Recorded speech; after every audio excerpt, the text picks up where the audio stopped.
Well, thanks for your time, man. I really appreciate it. How's things with you and the rest of the guys in the band? It's great. We're very excited for the upcoming trip and tour, of course.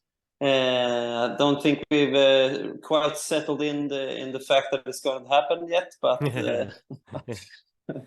maybe when we arrive at the airport in Copenhagen, it's going to be like Yeah, it's for real. Yeah. quite exciting. Obviously, your first time, but correct me if I'm wrong, but I guess you guys did try to make it over here a few years ago, right? Yeah, for sure. We're supposed to do this in 2020 already.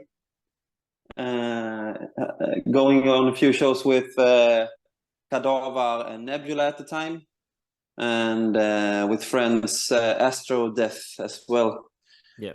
For the longer leg of the tour. So yeah. Yeah, But obviously, then the pandemic came as well. So yeah, that's it. Yeah, obviously that affected everything, which is understandable. But it's great to have you finally making it to Australia. So, well, outside of thank you. the band, obviously touring and stuff like Yeah. that, has any of you guys, including yourself, been to Australia personally? I think Martin, the guitarist, has been there once many years ago.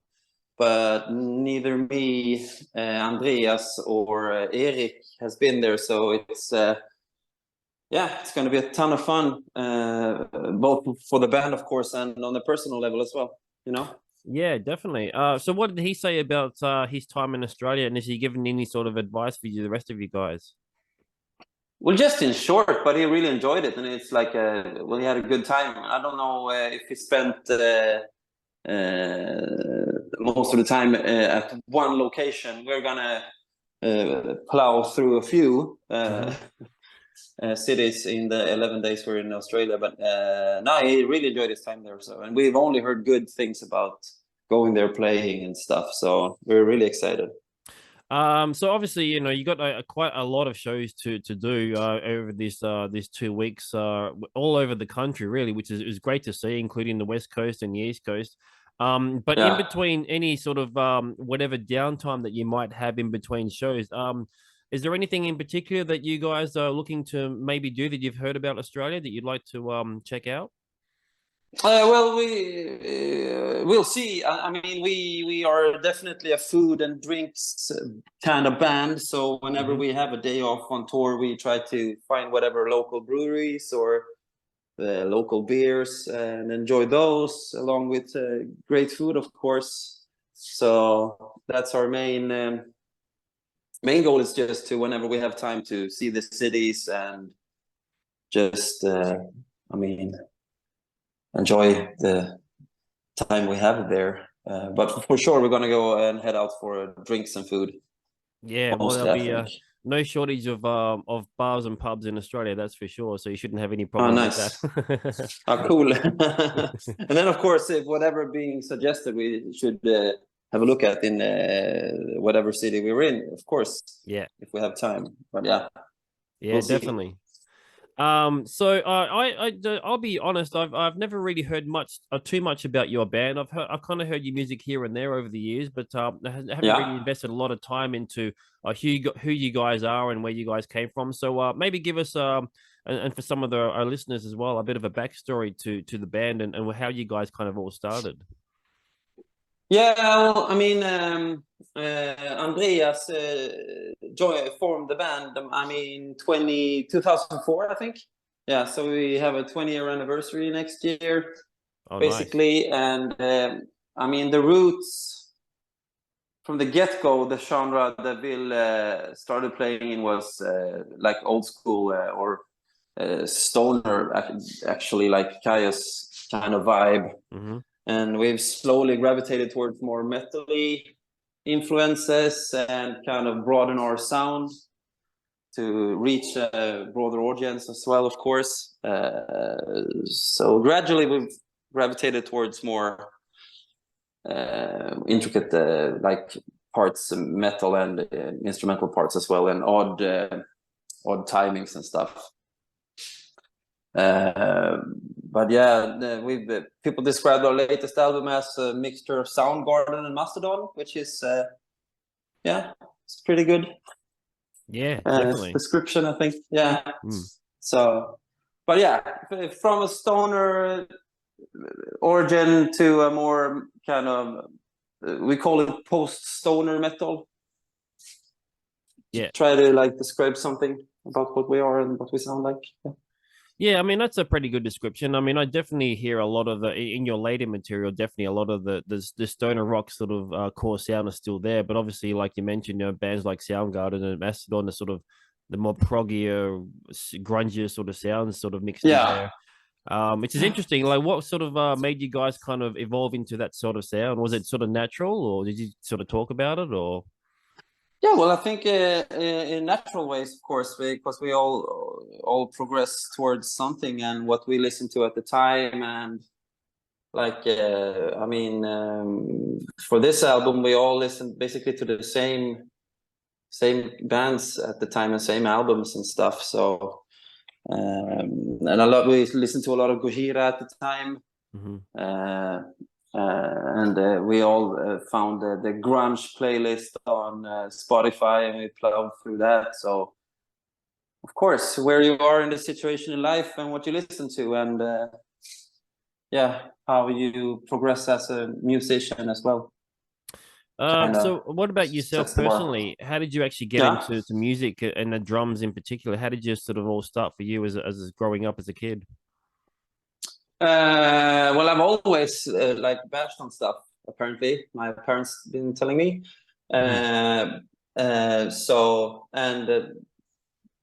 Music always been a big part of my life, and drumming in particular was. I remember I saw many years ago. We had the Eurovision in Sweden. I'm sure you know what that is. It's a big song contest, and way back then you had live band playing all the songs. And I saw that, and I thought for myself, I would like to do that. Play drums on TV. So that's where it all started. Oh wow! Many years ago. Yeah. But what about influences, and maybe specifically sort of some of the drummers that kind of shaped your particular style of playing? Oh, huge favorite, of course, been for many years, and just recently joined Foo Fighters. Josh Freese, of course, because he's been playing all genres, and does that with honors, of course. And he's a fantastic drummer and a fantastic person. And also, I mean, Brand Daler has been a big part for me. Just doing like singing and playing drums at the same time. There's too many to mention, but for sure the first name that comes up is Josh Freese, I must say. Oh, okay. Oh, interesting. Yeah. No, I don't really hear. I mean, I've seen Josh Freese play in quite a few bands over the years, and I've never really heard his name mentioned as being a big sort of influence. So it's interesting. What made him sort of stand out for you then? Well, the way he jumps between genres and bands, and he has his personality, and you can hear that through his playing and stuff, which I like. And just the way he is a chameleon with songs and genres and stuff. That's pretty impressive in my opinion. And just the way he is. And how he sounds on drums, it's always been like fascinating for me. Yeah, cool. To be able to play with the Vandals one night, and then do a Weezer show, and then do a Sting show, and then do a Michael Bublé song or whatever. It's really cool. Yeah, having that kind of versatility, I guess. Have you ever met him? Yes, exactly. I've never met him actually. It was close though. Last summer in Gothenburg, he was supposed to play with Sting, but last minute he jumped on a tour with Offspring instead. So it was close though. Yeah. I suppose, being in this band, it kind of gives you some opportunities to kind of meet some of your heroes along the way. Who's been some of the sort of biggest standouts for you over the years? I met Brand Daler once. That was nice. Even though I think he had a bad night mood-wise. But well, I met a few. they've all been humble, and it's not only drummers, of course. It's all kind of instruments, and yeah, I've been fortunate to play with some of my heroes as well. So it's been nice. Yeah, no, it's a good thing to have that kind of opportunity to kind of, you know, not only play in a band and tour around the world, but also kind of you know, meet some of the people that are like, I guess you're a fan of as well. I mean, it's interesting how that sort of works. Yeah, it is. But and that's the way it's supposed to work, in my opinion, as well. I mean, having a lot of fun. Yeah. So you guys are from Sweden, so, and you know, all that kind of stuff that you mentioned before, especially with the stoner rock scene. I mean, I kind of listened to a lot of that stuff back in the 90s and early 2000s, and there was so much great stuff coming out from Sweden. And I do wonder, like, these days, or what's the music scene like there now as far as the kind of music that you guys play?